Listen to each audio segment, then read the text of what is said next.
তো আজকে আমি ব্রহ্মার বিষয়ে আলোচনা করব। হ্যাঁ, যে ব্রহ্মার থেকে চার বর্ণের সৃষ্টি হয়েছে, যে ব্রহ্মার থেকে উঁচু জাত নিচু জাত জন্মগ্রহণ করেছে, সেই ব্রহ্মার কথা আজকে তোমাদেরকে বলবো। হ্যাঁ, তো তোমরা দেখছো আজকের সত্যের সন্ধানে 2.0। চলো আজকের ভিডিও শুরু করে যাক। আর যারা যারা ভিডিও দেখছো প্রথম থেকে শেষ পর্যন্ত দেখো, নাহলে তোমরা বুঝতেই পারবে না।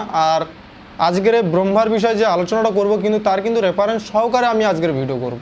হ্যাঁ, প্রজাপতি দক্ষের 105টি কন্যার মধ্যে সর্বজ্যেষ্ঠা কন্যা সতীর সাথে বিবাহ হয় আমাদের দেবাদিদেব মহেশ্বরের সাথে। হ্যাঁ, এবং সেই বিবাহে ব্রহ্মা বিষ্ণু সকল দেবতারাই উপস্থিত ছিলেন, এবং দক্ষের অনুরোধে ব্রহ্মা সেই বিবাহে পুরোহিতের ভার নেয়।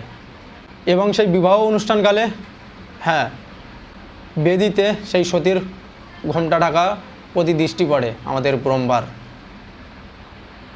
এবং সকলের আড়ালে সতীর শরীর দেখে আমাদের ব্রহ্মা কামতাড়িত হয়ে পড়েন।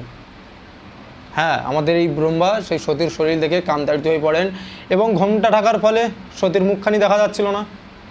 তার জন্যই ব্রহ্মা ছলে কৌশলে সেই যজ্ঞকুণ্ডে কাঁচা কাঠ নিক্ষেপ করেন এবং কাঁচা কাঠ দেয়।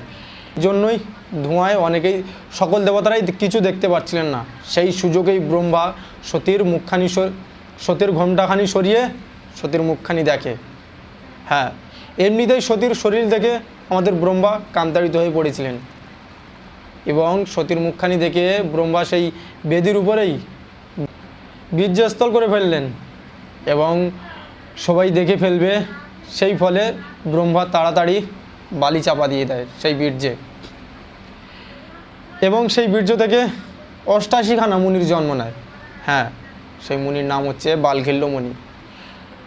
আর এটা রেফারেন্স সহকারে তোমাদের দিয়ে দিয়েছি, তোমরা দেখে নিতে পারো। এবার তোমাদের কাছে প্রশ্ন, বলো যে ব্রহ্মা থেকে চার বর্ণের সৃষ্টি হয়েছে, উঁচু জাত নিচু জাত সৃষ্টি হয়েছে, যে ব্রহ্মার মুখ থেকে, বিশেষ করে তো ব্রহ্মার মুখ থেকে ব্রাহ্মণের জন্ম হয়েছে, বলো তো সেই ব্রহ্মা কি একজন নারীর মুখ দর্শন করে, হ্যাঁ, একজন নারীর মুখ দর্শন করে কামতাড়িত হয়ে যাচ্ছে এবং বীর্যস্থল হয়ে যাচ্ছে? ভাবুন এবার আপনাদের ব্রহ্মা কতটা ভালো ছিল। হ্যাঁ, এই প্রশ্নটা যদি অন্য ধর্মের মানুষ তোমাদেরকে করে, তোমরা উত্তর দিতে পারবে তো? এবং এইটা তোমাদের শাস্ত্র গ্রন্থে আছে, রেফারেন্স সহকারে দিয়ে দিয়েছি, তোমরা দেখে নিতে পারো। পারবে তোমরা উত্তর দিতে? তারা যদি বলে যে তোদের ব্রহ্মা এরকম ছিল, সতীর মুখ দেখে তিনি বীর্যস্থল করে ফেলেছিলেন, তিনি সতীর শরীর দেখে কামতাড়িত হয়ে যাচ্ছে, এই প্রশ্ন যদি তোমাদেরকে করে, তোমরা পারবে তো উত্তর দিতে? পারবে না। তার জন্য আমাদের সবার দায়িত্ব যে এইসব নোংরা গল্পগুলোকে মুছে দেওয়া। এবং কিছু মানুষ শুনছেই না, কিছু মানুষ এইসব শাস্ত্র গ্রন্থ ঘেঁটে দেখছেই না যে সত্যি কি এটা লেখা আছে, সত্যি কি এই বইতে এইটা আছে।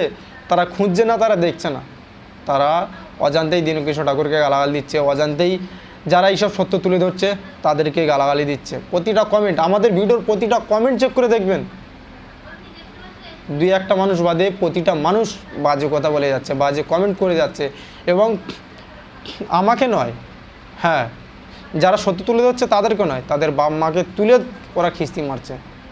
আমার প্রতিটা ভিডিওর একটু কমেন্টগুলো চেক করে দেখবেন, এবং তাদেরকে আমি কোনো রিপ্লাই দিচ্ছি না, কারণ আমি জানি তারা নিজেদের বংশ পরিচয় আমার কমেন্ট বক্সে এসে দিয়ে যাচ্ছে। হ্যাঁ, এই যে এত প্রতিটা ভিডিও এত বাজে এরা কথা বলছে, এরা নিজেদের বংশ পরিচয় নিজেরাই দিয়ে যাচ্ছে। এই জন্য তো আমরা এই কমেন্টে রিপ্লাই দেই না, আর আমরা কোনো কিছু মনেই করি না, কারণ তোমাদের গ্রন্থে লেখা রয়েছে, তোমাদের বইতে লেখা রয়েছে। তোমরা যাকে দেবতা বলো, সে যদি এত নোংরা হয়, তাহলে আর ভাবা যায়? তো আজকের এই পর্যন্ত। তো আমি একটা কথাই বলবো ভিডিওর শেষে, আমি একটা কথাই বলবো, তোমরা যে পেজটিতে ভিডিও দেখছো সেটা হচ্ছে সত্যের সন্ধানে 2.0। হ্যাঁ, এই পেজটিকে ফলো করে রাখবেন। আর ইউটিউব চ্যানেলের নাম এই একই দেওয়া রয়েছে, সত্যের সন্ধানে 2.0, সেখানে গিয়ে তোমরা সাবস্ক্রাইব করে আসবেন, কারণ প্রতিনিয়ত আমরা কিছু সত্য তুলে ধরছি এইসব পেজে আর ওই ইউটিউব চ্যানেলে। তোমরা গিয়ে সাবস্ক্রাইব করে আসো, আর এই পেজটিকে ফলো করো, আর এই ভিডিওটাকে প্রচুর পরিমাণে শেয়ার করো তোমরা। তো আজকের এই পর্যন্ত।